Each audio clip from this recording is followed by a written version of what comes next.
Welcome to Builder's Journey on the Club Pod. I'm Nicole, your host and co-creator at Seed Club. Builder's Journey brings to life the learnings from Seed Club's alumni projects, from Genesis story to forming your team to preparing for launch. In this episode, I spoke with Deana and Natasha from the Boys Club founding team. Natasha and Deana shared a multifaceted look at the evolution of taking their DAO from 0 to 1, including the genesis of a leadership team, the work behind their first membership NFT launch, and lessons learned from putting their first proposal through governance. As Boys Club moves into its next stage of development, there's lots to explore, from how they are building their future business model and growing their membership. Welcome, Natasha. Welcome, Deana. Thank you for being here. How are you both? Thanks for having us. This is fun. I'm excited. So excited. I do have to say in advance, I just got home from ECC in Paris last night. So just bear with me. The jet lag is real, but we're here. We're doing it. I'm excited and I'm pumped. Oh, wow. I feel like I didn't hear as many ECC stories, but should I be having FOMO? I mean, it's Paris. So okay. I mean, yes, yeah. In that way. I didn't go to the actual conference, which I heard more times than not from other people that I met there, which I don't know what that means about us as a community. Yeah.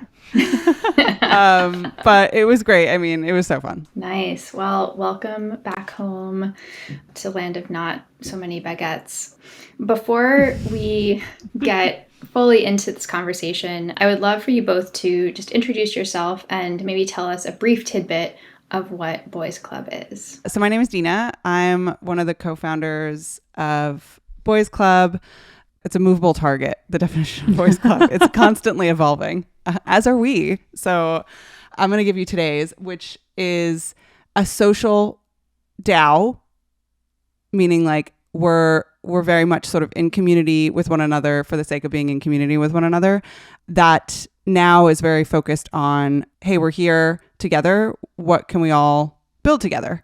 That's sort of our reason for being. And we also very much center the voices of women and non-binary individuals, not just for women, but yeah, that's sort of the leading voice from Boys Club. Amazing. Natasha? And then I'm Natasha. I'm one of the other co-founders of Boys Club. I do Boys Club by night and weekend, and I'm not a full DGen, so I have a Web 2 job throughout the week that keeps me in the land of the living.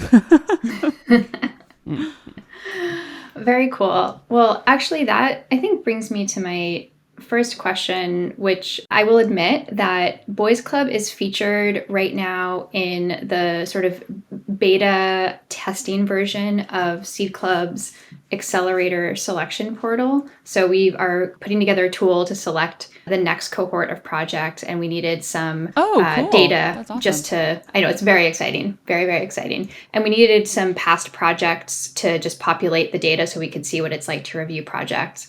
And so I watched back your video yesterday. Oh, no. Oh, gosh. Oh, my God. Like our application? No. Yeah. Oh. No, it's brilliant. And so it's just, and it's also wild, right? To go back in time. Applications were open for the past cohort that you were in back in December. So it's been like a solid 9-ish months or more. And so I'm really curious, it was interesting to see sort of how you were talking about Boys Club then and how you were thinking about it. I think the words dinner club was in there somewhere. And yeah. Oh, so, wow. Yeah. Yeah. So, I love sort of going back in time. Can you talk a little bit about what the first conversations were? And Natasha, I'm actually curious specifically from your perspective, because like you said, you're still not full DGen. At the time, I'm guessing you were maybe even less DGen. And so majorly. How did this concept first come about, and how did you two decide that you were going to do this? Yeah, I didn't even know what that meant, probably when we submitted that TikTok for our application. So really, Boys Club came out of Deana just onboarding me. For years, she's been doing work in crypto. Her first startup was in crypto. And our dynamic as friends and as co-founders of other businesses and business partners has always been really Deana being super into crypto and me being like, that's really cool for you, but it's not for me. And her being like, no, there's a whole opportunity. Like, it's not just about the tech. Like, it's not just DeFi. and just not clicking for me. And then basically last summer, it was like, okay, all of this cultural stuff started to happen around NFTs and DAOs, and it was like hitting my world in a way that it hadn't previously. And so I guess she had like finally worked the soil enough for me to be like, okay, let's talk. You have a few hours, sell me on this thing. And really like a light bulb moment for me happened around what is possible with this technology, what is possible in people coordinating together, shared ownership, shared upside, like all of this stuff started to make sense to me in a way that I had never understood it before. I just understood it as sort of like digital money. That happened. And for both Deana and I, it was like all these incredibly smart, capable women in our lives are sitting on the sidelines of what's happening. This whole new economy is being built, and it's looking like the same cast of characters. And what can we do to bring the people that we know have so much to give and so much input on what this world can be and how it can be designed, that should be in the game and should be thinking about it with us and be building with us. So originally, like the initial insight around Boys Club was like a certain type of person learns through a social moment and learns through someone who they trust in a well-lit space, feeling like it's designed for them, talking about things and bringing it into pulling in their shared interests and like the language that they understand and the things that they're into is really important. So yeah, it started as a dinner series. The first like initial sort of one-liner on Boys Club was a no-bro zone for the crypto curious, which is still accurate. I feel like that's part of what we're doing, but it's definitely expanded beyond that. What has really happened is sort of what Deana was saying as we're evolving is like, it really started as let's bring people in who are really interested, but don't know much about what's happening, that want to learn with their friends and want to connect on something that it's happening in the world and see where there's opportunity for them in it. And then what happened is a lot of people saw a lot of opportunity for themselves in this world. And so Boys Club has really like expanded in our mission. And what's been amazing is the speed in which we sort of had this like initial mission of bringing women and non-binary individuals into the space, and then them being like, okay, I'm in, like, let's do some stuff together. So that's sort of how some things have evolved. And it's been really, really, really satisfying to see that happen. And that's something that we're definitely going to get into as far as what this evolution has been looking like. And I know it's something you've been heavily exploring recently. You mentioned that you've worked together previously, so you're friends, but you had also started some businesses and collaborated. And so I think leadership teams and founding teams are so interesting because you need this strong vision and you definitely need to be on the same page about a lot of these core elements. And yet there needs to be this division as well as far as strengths and skill sets. And so how has that shown up for you both? I mean, Deana, clearly you bring the sort of full degen crypto nativeness, but what are some of the other ways that your skill sets have complemented each other and that you've come together as a founding team? That's such a great question. I feel like one of the things that Natasha and I talk about a lot is that how we have the same skill set. And so like for when we're trying to, in fact, we just had a conversation about it the other day where I was like, in our relationship, so much of what we think about and how we approach problems and like, and what we're good at is the same. And so we're really like, the division of labor is unclear and it's always something that like will be a constant dance between us. But what's really nice about that is that I fully trust her thought partnership in all of these things that we're tackling together, because I'm like, I know that she sort of has like just a very similar grounding in how we approach things. So it's funny. Yeah. Sometimes I'm like, man, you see these people where you're like, there's like the business one and then there's like the technical one. And there's like, wow, what a great yin and yang together. And Natasha and I are like just both like really like marketer brand people but we work really well together. And I think a big part of that has been just a real commitment to over communication. So we have something called the feelings check-in where we have basically like just hold a space for one another to come with any feeling, any inkling of a feeling that's coming up in our business and our personal relationship, whatever it is, and like so sort of clear the air. And so that actually gives us a lot of space to like, stuff comes up, stuff's always going to come up, and you really just have to like carve out something for that so that you can, use that as a container for whatever issues are coming up, and then like give yourself the freedom to do the work without having to like bring those feelings along, if that makes sense. So that's been really, I think, a crucial part for our working relationship. And I think like is always my advice to other leadership teams that I see is to create that space in your relationship so that people feel safe, like bringing up issues, because an issue is like small one day and then it's like huge, like the week later if you haven't dealt with it head on. I think too, I've spent so much time looking for a co-founder that had like perfectly complementary skills to me. And I think both Deana and I, we've had a few failed co-founder relationships that were like just so bad and really sucked all of the energy. Like all of the energy went to that relationship. And there was such little movement of the work because you were constantly negotiating that dynamic. And I was told by investors and advisors and like all these people that like this is what you need to do to be successful and to build your startup.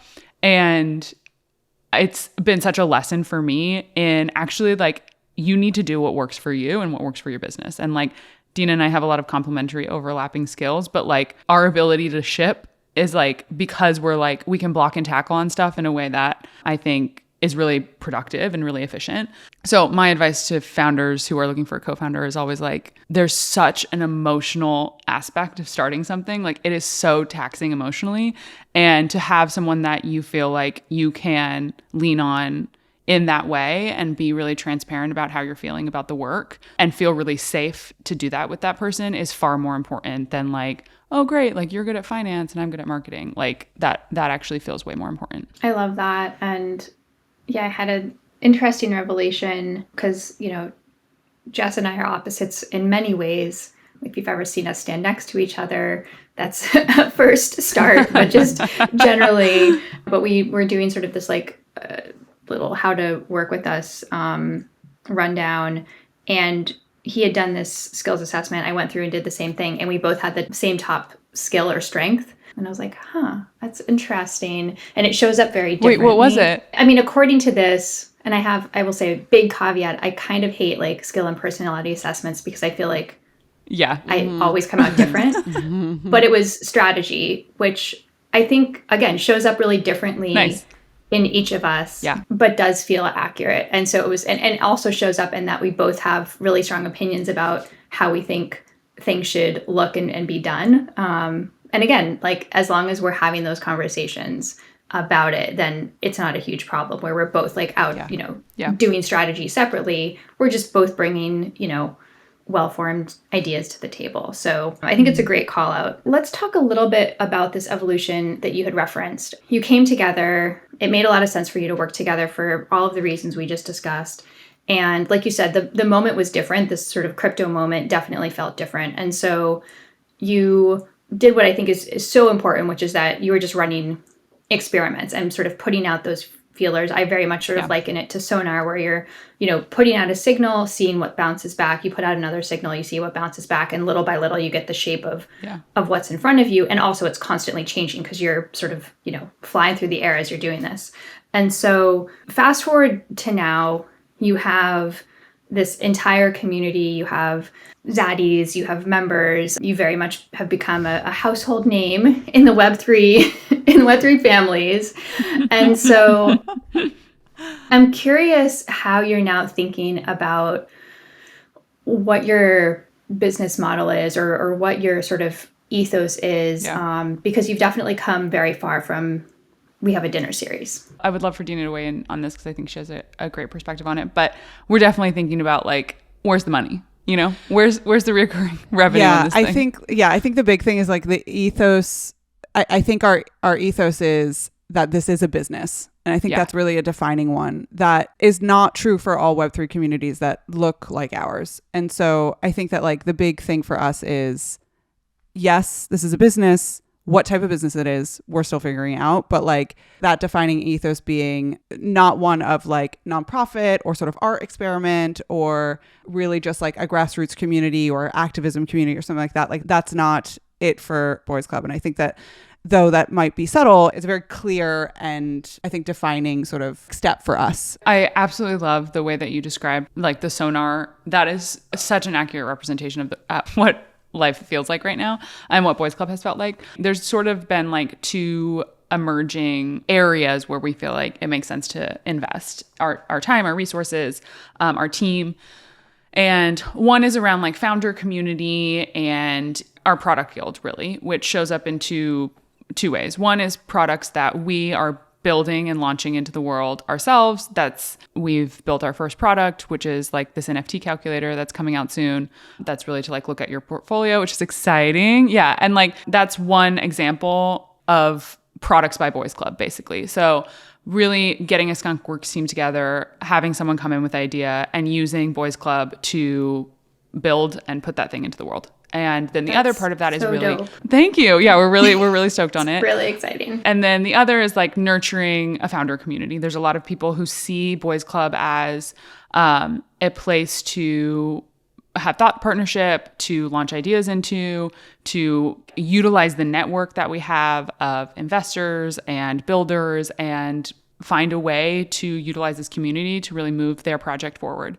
So how do we provide real tangible value to members who are thinking about that? So that's sort of like product guild and all of the sort of aspects to that. And then the second is really building out like what does a Web3 native media company look like? And I think there's a lot of people who are sort of thinking about this and experimenting within it. And one of the signals we've thrown out into the world that has clearly landed is our ability to like put content out there that speaks to a certain type of person, that makes them feel really seen, and also talks about what's happening in Web3, but also like broader than that. Like again, sort of using this technology to do things outside of just crypto stuff. So we're moving in that direction with continued experimentation. So we did the NFT launch, which was great, and sort of a proof point of like, okay, people are willing to pay for something that Boys Club creates. That's great validation. So what does another substantiation look like of that? And so we're thinking about a zine and building out content in that sort of format that is within sort of like this confines of NFT, but NFT broader than sort of like a PFP project, but like as a digital good, what are some ways that we can create media that has much more interesting margins than traditional media? All right, a lot to explore there. A lot going on. Yeah, you've been busy. For sure. Deana, you mentioned sort of this differentiation. You really embraced the fact that this is a business. And I think that that is a characterization that each community or project needs to go through of really understanding where they are in that complex matrix. And it's often not necessarily simple. The fact that you are a business focused on women and non-binary people. You know, you also mentioned like you're not a grassroots organization or you're not sort of social good. But obviously there's a lot of like social good impact that you're a business. And so because of sort of these various elements of who you are, I'm really curious how often you have either groups or people showing up with sort of their idea of what Boys Club is or should be, and how you draw that line with emergence. I think like in DAOs, what's so interesting is like there is sort of this, we are decentralized and there's autonomy, and emergence is very much sort of part of the culture. And yet there's also the core of what you're building. And I love really like how clear you are about what that is. And so how do you navigate that balance between people's ideas, and sometimes they might be great directions to go in, and you know, sometimes it might be something that somebody sort of has a concept of what Boys Club is to them. That's awesome, but it's not sort of what Boys Club was created to do. Yeah, that's a great question. And I mean, I wish I had like a really like clear and definitive answer for that, but it's definitely like constantly evolving. First of all, like love when people come in to the community and they see it as either an opportunity or a platform for them to do their own thing. Like, I think that like in many ways, that's what's most exciting about Boys Club, is that people are sort of like attracted to it and they're like, oh, I like this happened a couple weeks ago. Like I'm interested in setting up like this sort of Web3 corporate consulting thing, like me on my own. I don't know. I guess I could sort of hang out a shingle in front of my house and say like, I'm open for business. But like, she was sort of looking at like, oh, wow, wouldn't it be so much more powerful if I were to come into Boys Club and try and launch it not only just under the Boys Club brand, but also find collaborators within the community, maybe even find my first clients within the community, definitely find like beta testers in this group. So like that is actually like really in many ways like what we're designing for. Like we want people to see Boys Club as an opportunity. We want them to see Boys Club as a platform. You know, the consulting thing is a perfect example, because like if and when that takes off, like there will be a relationship between Boys Club and Boys Club Consulting where there's a revenue that's dropped into our shared Boys Club treasury as a result of her leveraging the name and the community and all these things. And so I'm like, great. Like we need to find a lot of those so that we can sort of build something here that is self-sustaining and has reoccurring revenue. And like the treasury isn't just like a one-time hit from like an NFT sale. And like there's there's money that's continually coming in. So I think like broadly speaking, we love it. We invite it and we're very excited by it when we see like really promising ideas and proposals come in to that end. I think obviously there's a really high bar for what we would in terms of execution and that we would expect for anyone using the Boys Club brand, using the Boys Club community and name to have in order for us and the core team and the contributor, like the DAO to say yes to it, because we're not like a protocol that's just like spitting money from like some DeFi thing into a shared treasury. Like our brand and our community is all that we have. And so that's our currency and we need to make sure we're spending it really wisely. And so like we're a yes to people coming in and seeing Boys Club as a platform, but we're definitely like, we scrutinize every opportunity very, very closely to make sure that it's additive to the Boys Club brand and not extractive in any way. Because if it's extractive in any way, that really doesn't align with us and the work that we're doing. Like everything that the core team and Natasha and I, like every opportunity that like we're bringing to Boys Club or everything that we're sort of doing in this context, we're like, how is this additive and not extractive? If it at all feels extractive, like in any way, it's just a no. So yeah, just always sort of pouring value into Boys Club and finding other people who are looking to do the same. You know, when you find those right collaborators and those right projects and those right sort of like little things to spin off of Boys Club, like that starts to create a really, really, really interesting flywheel effect. And that's what we're trying to find. We're trying to kickstart as many of those promising flywheel effects as possible. And I think part of what the media side of the business and the content side of the business does, and the reason that we're very aggressively pursuing that is because if we get that right, that just adds to all these other projects and experiments that we're building as well, because then there's a launch pad there that we can sort of do our own thing. So anyway, I don't know if that exactly answers your question. I think sort of what was also in your question was our positioning with women and non-binary, like that sort of identity being a part of how. Yeah. I mean, I think, I'm definitely known for multi-part questions. So I'm impressed that you were able to remember all the parts. Good job. And so, I think that that's something I'd like to touch on. And I think that the other piece is, what are the different ways that you communicate that high bar? And maybe I'd love to actually ask that first of like, okay, you talked about this is what we are here to do. This is the way that we do it. These are our expectations. And how does that happen in the community? How is that being instilled? And I assume that it's not just both of you doing that, because that would not scale. So how is the community coming to understand that? So it's a great question. We've just launched season 1 of our DAO, like DAO V1 MVC, minimum viable community, where we have our first version of what the Boys Club DAO looks like. And the first version of the Boys Club DAO is very small. Like it's basically the founding team, the core team of guild leaders, and then contributors. So it's roughly 40 to 50 people.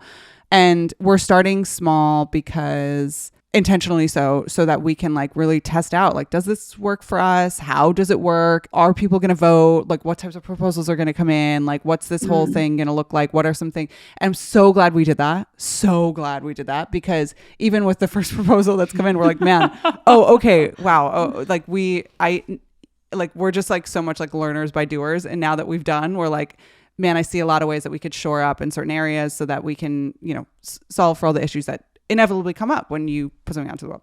Moving forward, that decision making will happen through the container of the DAO. Up until now, it's really been us and the core team. And you're right, that doesn't scale at all. And I think we've come up against that. And we're like, man, if Boys Club is going to grow, we need to find another way to start making these decisions. And the DAO is so far, I think, the most promising way for us to be doing that. But Natasha, would love your thoughts too. One thing that's come up for me, like real transparently, is just the hardest part, I think, of having a job generally, like I see this in my day job, is like context sharing. Like you have a meeting, you move to like the next phase of what this thing is going to be. And then how do you like share that out and distribute that information to like your team and the larger organization? And like, that's hard in a normal setting, in like a traditional job. And in a DAO, that's like 10 times more difficult, because you're sharing to the these different layers of your community, different engagement styles, asynchronous like communication. Maybe not all DAOs, but Boys Club feels like it's like moving at the speed of light. So like Deana and I and the core team will have like a Sunday night meeting and like be like, oh shit, like this is the thing. Like this could be the thing. Like let's do this thing. And then it's like, how do you distribute that thinking and that evolution of, or like ideation on a specific topic to a variety of different people in different engagements of Boys Club and on different platforms. And it's really difficult. That's been a thing that we're thinking a lot about, is like, how do we, and then it's not exactly fair to then put something in front of your community and say, hey, this is what we want to do. Tell us if you like it or not. And then they're like, oh, I have all these questions. They're missing all of this context. And like, that was a real learning for us around like our first proposal voting, like that we had last week, of like, oh, we're actually not setting up our community for success if we're not giving them all of the thinking that like is the container for this idea.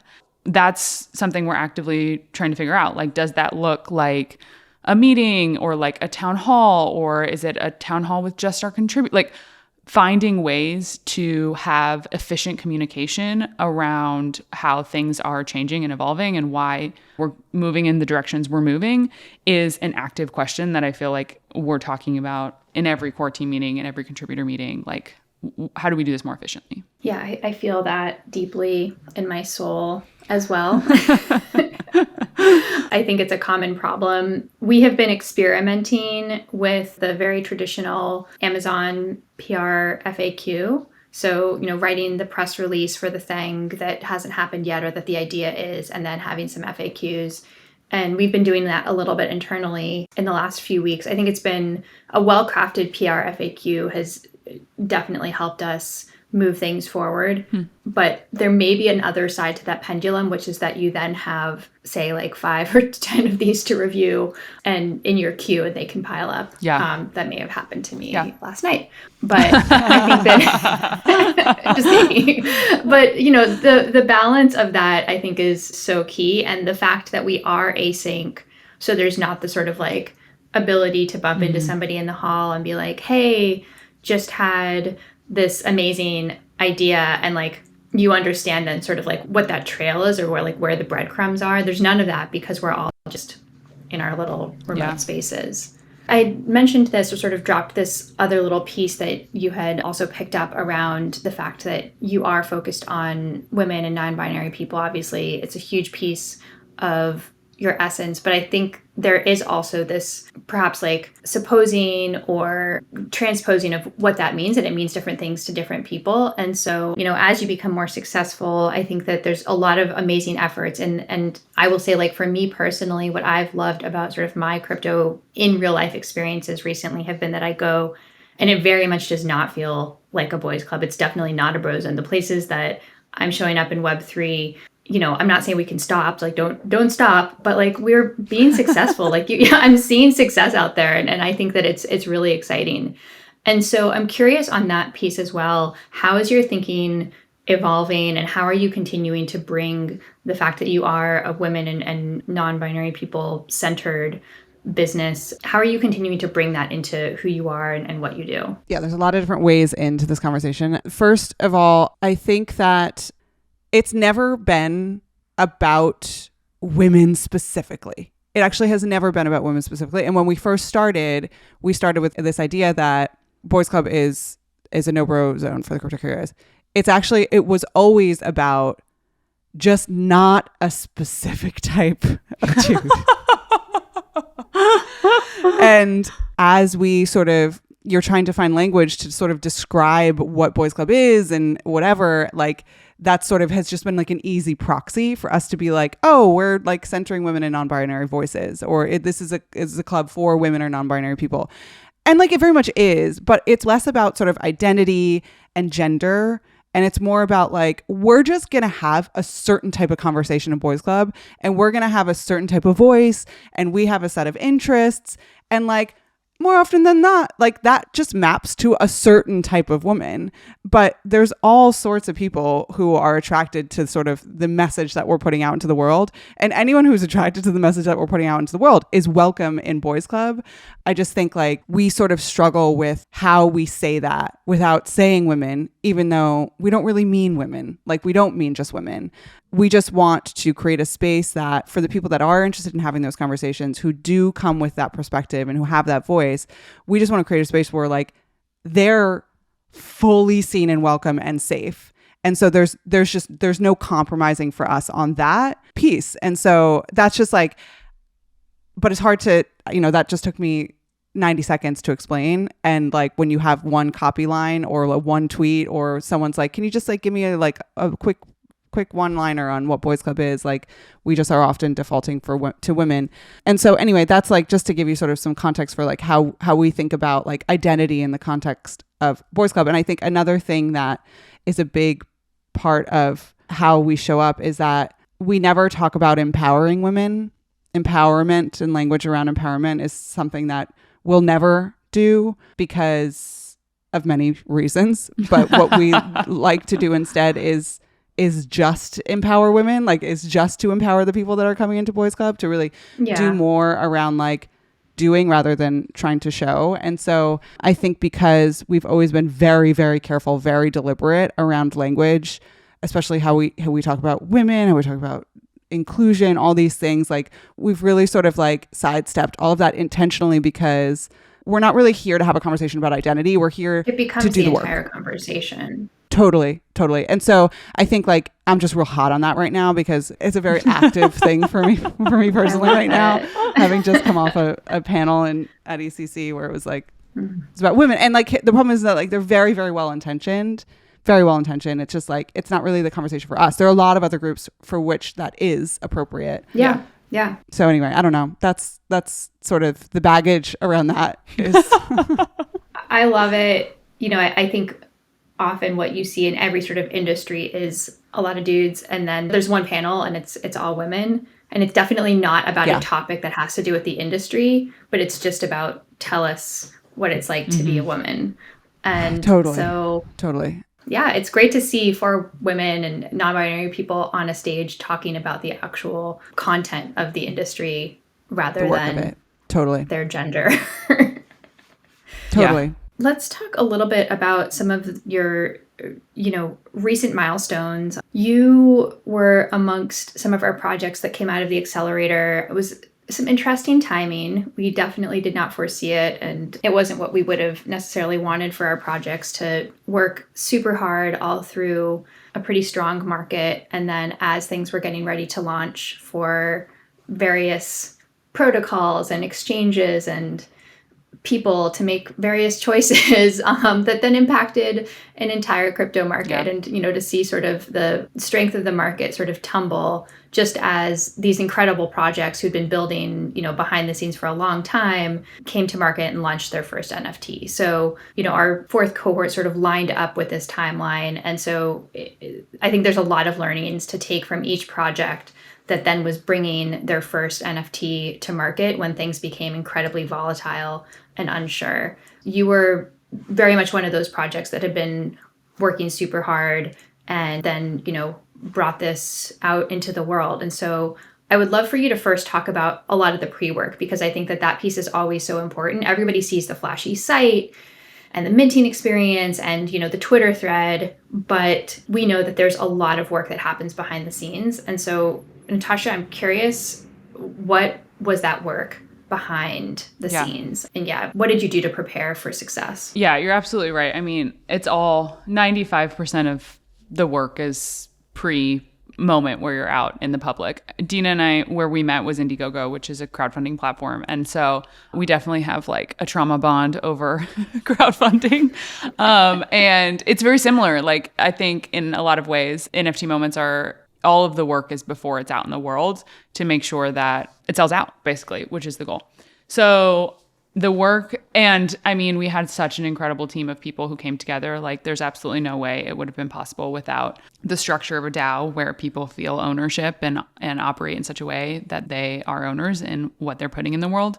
So like very tactically, it was like months of meeting weekly and like getting together, going through basically the spec for the NFT and distributing the work and checking in on blockers. And like, in a lot of ways, I was like, wow, this feels like the most close to a job that the work looks like than all this other Web3 stuff, which can feel very, very different. So it was like 2 engineers, a technical product manager, a designer for the site, like a UX designer, and then creative director and artist. Like there's a whole team of people to make an NFT come together. Like maybe for some other people it wasn't, but as Deana said, like we have this real high bar for anything we put out we just want to feel really good about it and feel like it's representative of the quality that Boys Club wants to emulate in everything we're doing. So genuinely a big group of people working on it. And we had 2 different smart contracts because we had 2 different types of NFTs. So there's weeks and weeks and weeks of actually building out the smart contract, optimizing it so that there were really low gas fees, thinking about what are the values of our community and how does that trickle into what this project looks like? How are we having a minting experience that's friendly to new people? What sort of wallets can they use to mint? Like all of these decisions really come back to your core values, and how you want the project to come to life needs to be indicative of your community. So there's a lot of decisions around that, and that took more time and more optimization and all that sort of stuff. And then once all of those things were sort of like in place and we were like, okay, the smart contract's in a good spot, the art is done, then the work becomes like a lot of just partnerships, PR, reaching out to people, lots of emails, sliding into DMs. Like that is a huge, huge part of it, to make sure that you're getting reputable people supporting what you're doing and designing for hype, so that when the moment comes, you know that you're going to sell all these things, and thinking about like what's an appropriate amount of inventory that you think you can move. Like all of those decisions are really, really important to have a successful NFT. I feel like if we had launched it 2 weeks later, I don't know if we would have like been able to sell out just because of market conditions. So we like just barely like snuck this thing in. So we were really grateful for that. Definitely for me, a moment of like, oh wow, like timing is important in traditional startups. Timing is like everything in Web3, it feels like. So I don't know if I missed anything, Deana, about the process that you'd want to add. No, that was basically it was the world of it. But yeah, timing's brutal. But also like I'm at peace with it as much as one can be. So yeah. You are, as we have a term in Seed Club that I affectionately use for myself, which is weathered, to describe having been through a few cycles. Yeah, nice. So welcome to my weatheredness. And yeah, it's not the first up and down. Yeah. And I think, the one piece that I find really important, and yet I think a lot of projects really struggle with, is the sliding into the DMs, because I think that there's a visible progress to like, you give feedback to the designer or you make tweaks to the smart contract, and like the person goes out and you know there's going to be an immediate tangible change or difference. And sliding into DMs feels like such a casual and almost like non-work task, where you're putting out all of these feelers and you don't necessarily know then sort of what that return or what that response is going to be, or that you're going to get one. And I think that piece is often where there's the most struggle. And what I will say is, I was sort of like trolling and lurking in one of your target spreadsheets, and you were very comfortable, from what I could tell, of like the cold DMs and just putting yourself out there. And I just want to really give a shout out to that, because A, it's so hard. B, it feels really unproductive, or it can feel really unproductive. Like, is this the best use of my time? Or even sort of, how do I go about this task? It's not like if you're writing, if you're recording a podcast, these are all things that feel very linear. This type of cold outreach, or just even sort of thinking like, okay, blank canvas mind, who do I know that I should be reaching out to, and then reaching out to them. It's the art of it. It's totally the art of it. Yeah.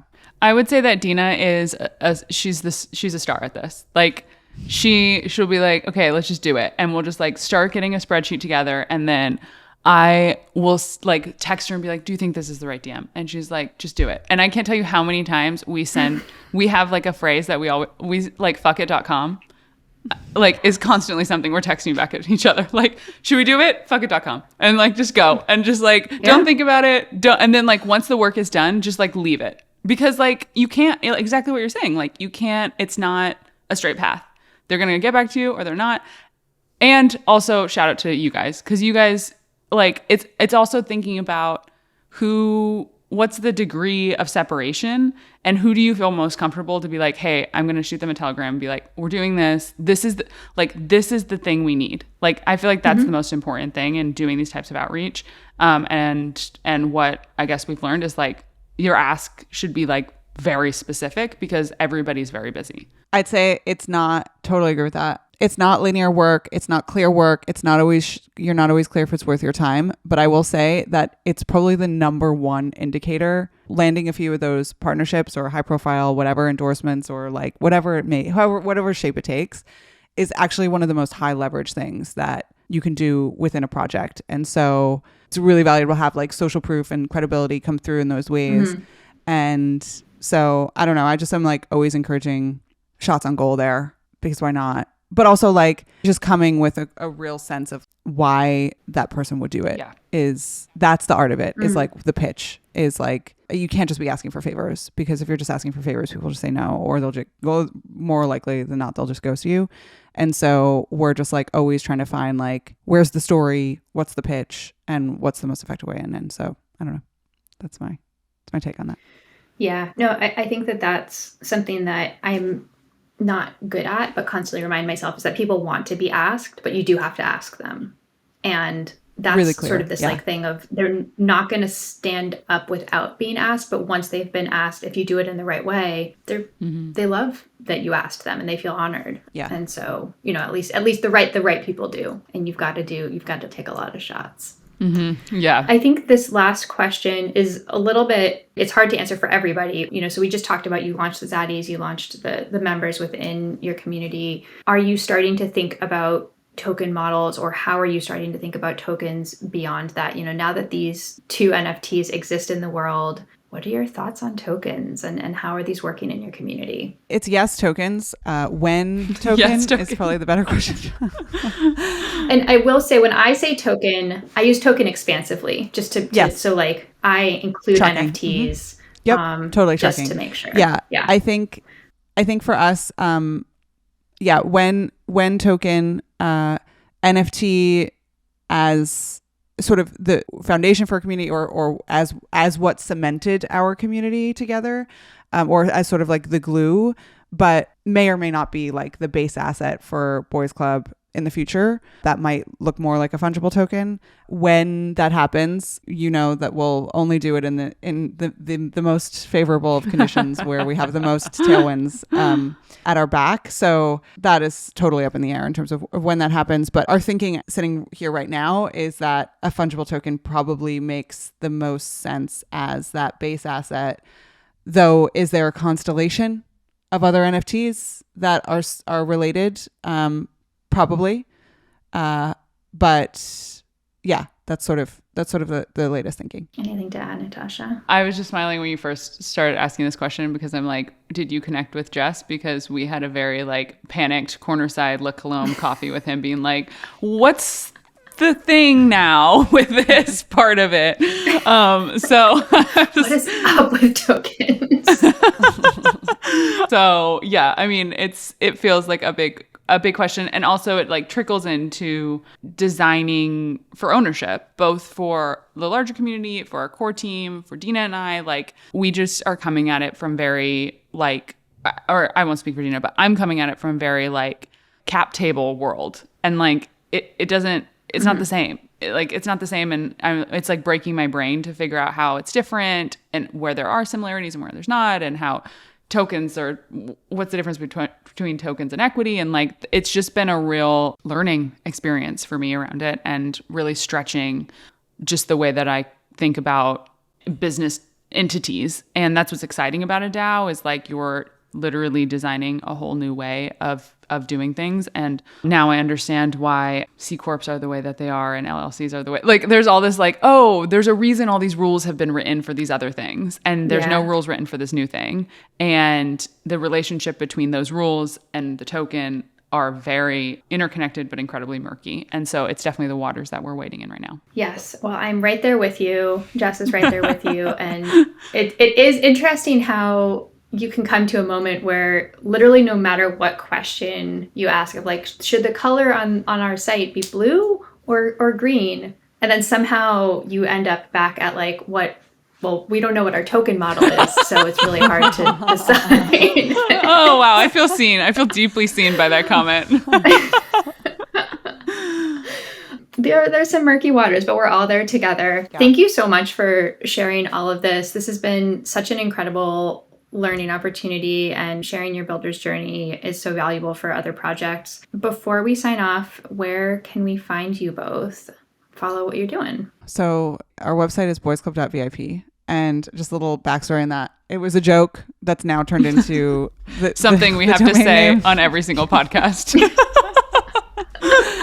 So boysclub.vip, the joke lingers on way beyond when it was stopped being funny. I think Boys Club Crypto on Twitter, and listen to our podcast on all podcast channels.